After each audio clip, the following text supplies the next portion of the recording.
He brakes with the wrong foot, and NASCAR can't stop him. Every team in the garage has the data. Every engineer has the footage, and not one of them can copy it. That's the part nobody wants to admit out loud. Shane van Gisbergen is breaking road course racing in front of everyone's eyes, using a technique the entire sport buried 3 decades ago. And the more people study it, the less they understand how to beat it. Let's talk numbers first, because they're almost unbelievable. 8 wins and 16 road and street course cup starts. 50%. Jeff Gordon, the man considered the greatest road racer in NASCAR history, won 9 out of 47. Van Gisbergen is closing in on a legend's record in a fraction of the attempts, and he's doing it with his feet working in a way nobody else's do.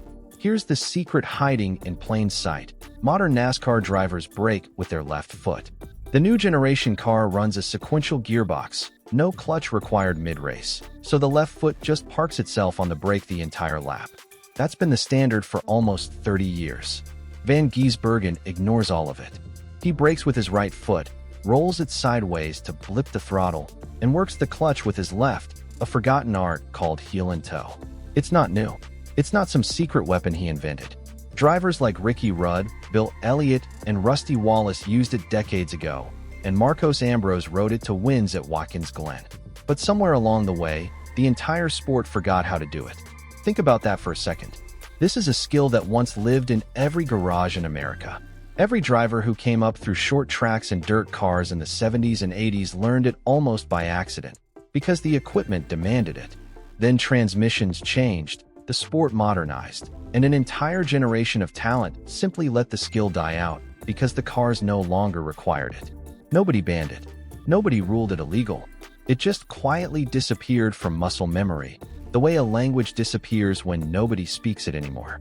And now one driver from the other side of the world has walked in and reminded everyone what was lost. So why does it matter so much now? According to analysis from Jeff Burton and Dale Earnhardt Jr., the technique does 3 things at once. It protects the rear tires by disconnecting engine braking for a split second so the wheels don't lock or hop mid-corner. It helps rotate the car into the turn. And it perfectly matches engine speed to gear changes. So there's no jolt, no upset, nothing to throw the car off balance. And here's the twist that should terrify the rest of the field. Van Gisbergen doesn't even think this is his main advantage. Try saying that to the drivers who've attempted it and failed. Joey Logano planned to run right foot braking all weekend at Watkins Glen and abandoned it in practice. Austin Cindric tried so hard to learn it that he ran a supercars wildcard event in Australia just to absorb the muscle memory, and still couldn't bring it home. Ross Chastain, his own teammate, gave up entirely, saying his feet end up on the wrong pedals, and that at 33, old habits don't break. Kyle Busch tested it in a stock Camaro and came back half a second slower, calling himself not a smooth operator with it. Kyle Larson, one of the most decorated drivers in the sport, didn't even bother sugarcoating it. "Zero chance," he said. "You can't teach an old dog new tricks." Even Denny Hamlin, a driver who once won using this exact technique 20 years ago in Mexico City, says going back to it now is basically impossible and doubts the next wave of young talent will ever bother learning it either. What's striking is how consistent the failures are. These aren't mid-pack drivers struggling with a minor adjustment. These are champions, multiple-time race winners, drivers who can adapt to spec changes, new tire compounds, new aero packages within a single weekend. And all of them hit the same wall. Not because the technique is mysterious. Everyone knows exactly what it is. The problem is timing. Heel and toe demands that 2 opposing motions happen within fractions of a second, under braking, under load, while still hitting a precise turn-in point. It's not something you think your way through. It's something your body either already knows or doesn't. And right now, in the entire Cup garage, only one body seems to know it. Now here's where it gets really uncomfortable for the competition. NASCAR runs an open telemetry system. Every team can pull up Van Gisbergen's brake pressure and throttle traces in granular detail. They can literally watch, frame by frame, exactly what his feet are doing on every single corner. And it doesn't matter, because knowing the pattern and rebuilding 15 years of muscle memory in a 1-hour Friday practice session before a Sunday race are 2 completely different things. This isn't a skill gap anymore. It's a canyon nobody can cross in a weekend. It raises an uncomfortable question for the sport's entire development pipeline. NASCAR's ladder system, the trucks, the Xfinity Series, the regional tours, has spent 30 years training drivers to left foot brake from the moment they get into a stock car. That means an entire pathway of young talent is being built without ever touching the skill that's currently dominating road courses. Unless something changes at the grassroots level, this isn't a gap that closes with one good practice session. It's a gap that might widen with every new class of rookies that comes through the system. But here's the part that flips the entire story on its head. Van Gisbergen himself says the footwork isn't even the real reason he wins. When Dale Earnhardt Jr. pushed him on it directly, he basically waved it off, pointing instead to something far less visible: tire management. He explained that in supercars, the locked differential forced him to rely on rear brake balance and clutch control just to make the car rotate. In the Cup car, the open differential means he doesn't need it the same way. It's a bonus, not a necessity. So what's actually winning him these races? His rivals have a theory. Chase Briscoe, who chased him to the line at Sonoma, called him one of the best tire conservationists in the world.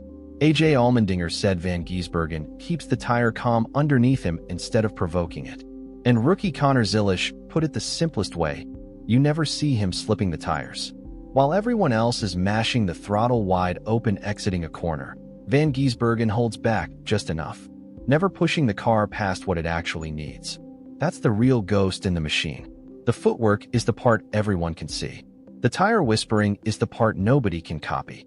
And this is what separates Van Gisbergen from a one-trick novelty act. Plenty of drivers throughout history have had an unusual technique or a quirky driving style that worked for a season or two before the field caught up. But tire management isn't a trick you can spot on a brake trace. It's feel. It's restraint. It's knowing exactly how much grip is left in a tire that's been through 40 laps of heat cycles, and choosing not to take the last 5% of it just because it's there. That's not something rival teams can copy off a data sheet, because it isn't data.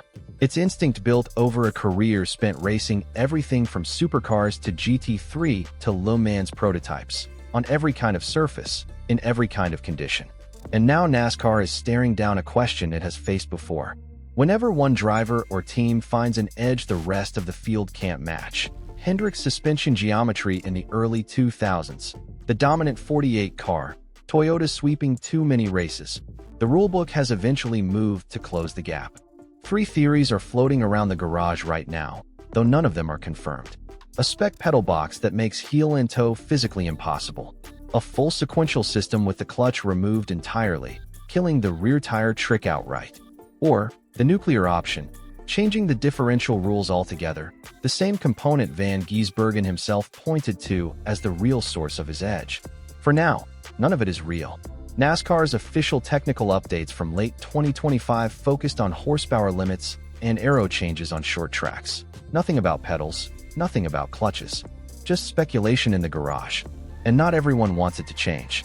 A lot of longtime fans actually love watching this play out, because right foot braking and heel and toe represent something the sport used to be: a craft, not a spreadsheet.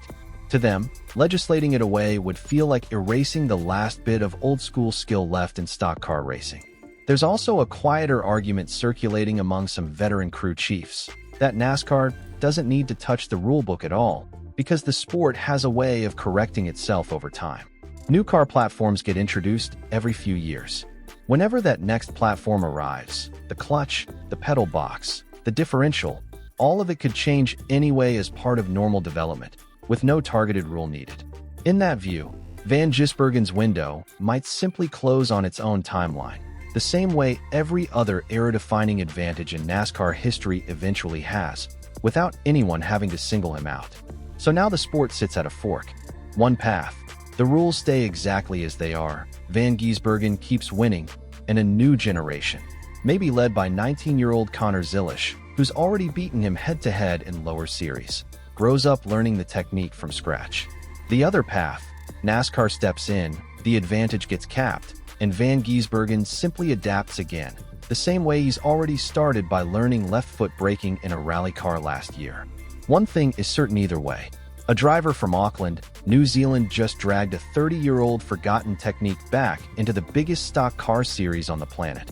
and forced an entire sport to second-guess its own rulebook. So here's the real question. Should NASCAR step in and level the playing field, or let raw talent write its own rules? If you think they should regulate it, level it below. If you think Shane Van Gisbergen earned every bit of this, let him cook.